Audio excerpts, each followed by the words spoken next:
and uplifting each other in prayer. I'm going to try to get through and tell you the incidents that occurred starting last night at approximately 10:30 p.m. On Interstate I-85 at W.T. Harris, the exit at W.T. Harris overpass in the University City Division, officers were dispatched along with State Highway Patrol to investigate a collision that had occurred with a tractor-trailer truck. Officers on the scene for quite some time. Officers that reported in for third shift were then sent to relieve officers who had already been on that scene. One of those being Officer Mia Goodwin.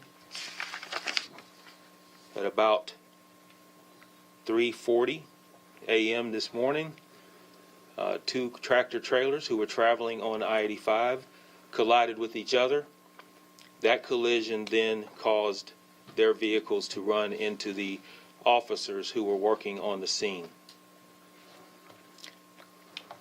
The crash that happened, we had an officer that had been hit while she was in her vehicle, called it in, and began assessing the injuries in the officers that were hurt out on the scene, including herself. Officer Shannon Foster, Officer Sean Husk, and Officer Jackson Buffington were all on the scene and injured and transported to the hospital. Officer Goodwin was pronounced deceased on the scene. This investigation is continuing. Still too early to give you any details as far as speed. Too early to tell you any details as far as any citations or charges that will be pending. But at this time, like I mentioned, we are asking for your prayers, not just for this Goodwin family, but for all the CMPD family and for our great city. Officer Goodwin was hired on October 26th of 2015. She was a loving mother to her 3 kids, a 3-year-old, a 1-year-old, and a 4-month-old.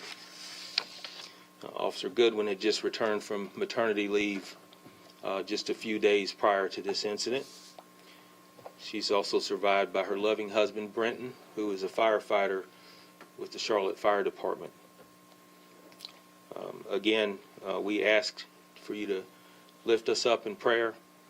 Pray for the family, pray for the officers that were injured. By the grace of God, they were each released from the hospital today. And we will continue to move forward as a police department, as an agency, as a profession, and as a city. So I will be happy to answer any questions anyone might have. Officer Goodwin, we know that all officers are so involved in their communities. Can you tell us more about the type of involvement that she had here in Charlotte, where people may have seen her before? Well, what I can tell you is Officer Goodwin was good friends with a lot of people, former and current officers, and I know that she had reached out and had actually asked for guidance on how she can. She'd been on about 5 or 6 years, and she's already looking at guidance on how she can do more and how she can advance more within the Charlotte-Mecklenburg Police Department. Being in the University City Division, it's a very busy division that keeps her moving quite a bit, and I do know that she had aspirations to do more, and that's what we want out of all of our young officers. Chief, can you talk a little bit about Officer Goodwin and her role as a mom? You know, she served the community, but she was also... I think I can speak for Officer Goodwin and any parent who's in this profession to have to juggle this profession. She's a third shift officer.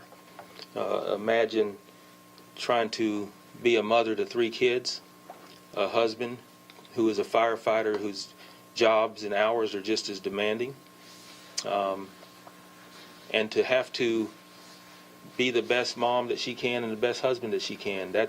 This profession is one that's not for everyone, but I do know that she knew it was for her, and I know that she wanted to continue and make this a career and not just a job. I have to give praise to any officers, any of our people, any employee that endures the challenges that we have to endure every single day.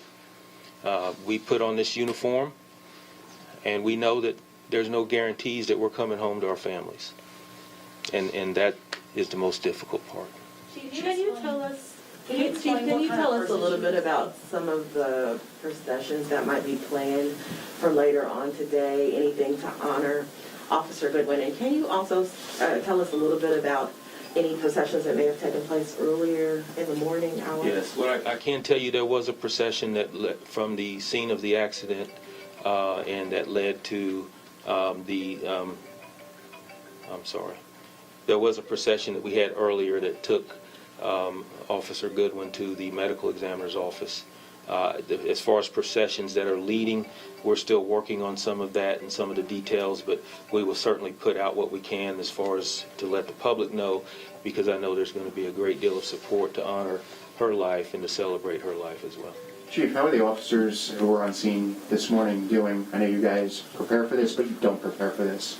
There's no way to prepare. You can talk about it. You can plan for it. You can have operation plans on what we're going to do if it does happen. But until it does, it's something that you just really can't put your arms around. The officers, I can tell you, are distraught over what's happened. They're emotional over what happened. But what I also can tell you is that I thank God that the officers that did survive are alive today. If you see the aftermath of the collision and what happened, we are fortunate that we're not talking about more officers that succumbed to injuries, but I was able to speak with each of them this morning, and they're doing as well as can be expected. And just to clarify, you said 2 other officers were injured, but they've since been released, correct? There were 3 other officers injured that have been released. What hospital were were- they taken to? Atrium. Chief, where were those officers when the collision happened? So the collision happened, the officers were in the roadway. We had one that was, I know at least one was in his vehicle. We still are looking at the investigation as far as where the other ones were. But if you look at the wreckage and how extended that was, so any officer that was on the scene pretty much was in the path of this collision. And we were very fortunate that we did have officers that survived this collision. The 2 tractor-trailer drivers, were they injured? I'm sorry, The were they injured? tractor-trailer drivers. Yes, so one of the tractor-trailer drivers was transported to hospital. That driver is still in the hospital as of this press conference. Are they facing charges? That's still too early. That's something we're definitely looking at. We still need to conduct interviews. We still need to do the accident reconstruction. Once we can get to a point to where we can determine whether charges are appropriate or not, we'll certainly face that when we get to it. You talked about Officer Goodwin professionally, but what kind of person was she? You know, I can tell you what I know, and I didn't personally know her, but what I can tell you from my conversations is that she was an inspiring young woman who wanted to do more. She was someone who felt like she had a lot to offer in this profession, resilient, and she loved the people around her, the people that she worked with. So I know that her and her husband were loving people, and that they both had future plans and aspirations of their future. And it's one of these situations where we recognize now that life is not guaranteed and life is short, and we have to embrace it while we're here. Chief, this is probably not known. The cruiser that had heavily rear damage, was that on I-85 or was that on an exit or entrance ramp pushed by one of the vehicles? Yeah, all the cruisers were on I-85, and there were actually 4 that were received some extensive damage as well. And Chief, is it too early to tell if the move over law is the case? You know, we've been talking through this all morning. We've been looking at the what-ifs, what could we have done to improve the safety of the officers, and watching the video of the crash, watching the aftermath of the crash, I don't have answers. I don't have answers to say that if we put these safety precautions in place, this wouldn't happen. The only way this doesn't happen is if people recognize that there are blue lights in the roadway, slow down, and take extra precaution. And when you don't do that, you put the lives of men and women who are there to serve and protect in danger. And I think that's what we're looking at today. Officer Goodwin and the other 3 officers that were involved are heroes. They're out there to protect and serve and do their job. And unfortunately, the outcome that we see today is a result of I'll just leave it at that. Chief, were you all the primary agency out there investigating this, or were you just supporting Highway Patrol?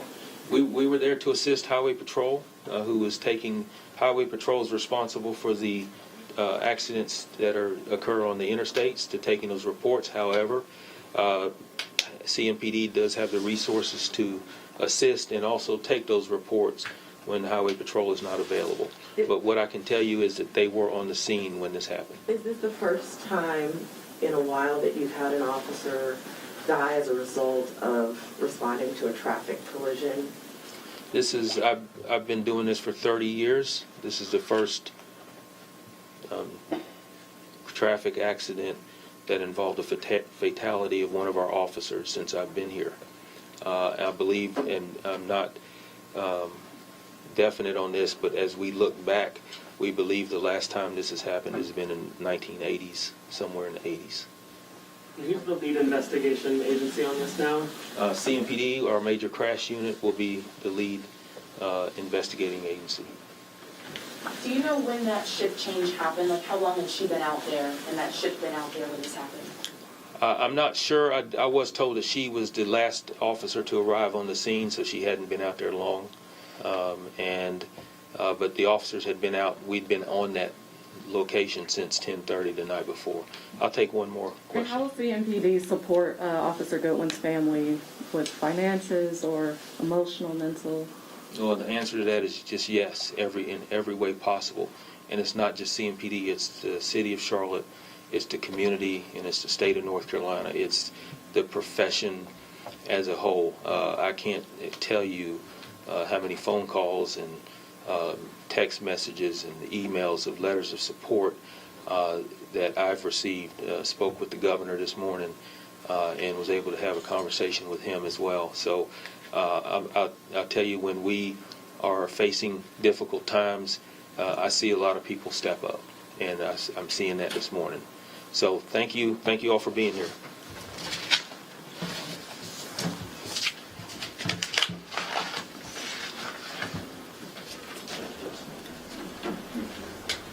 Thank you, Chief.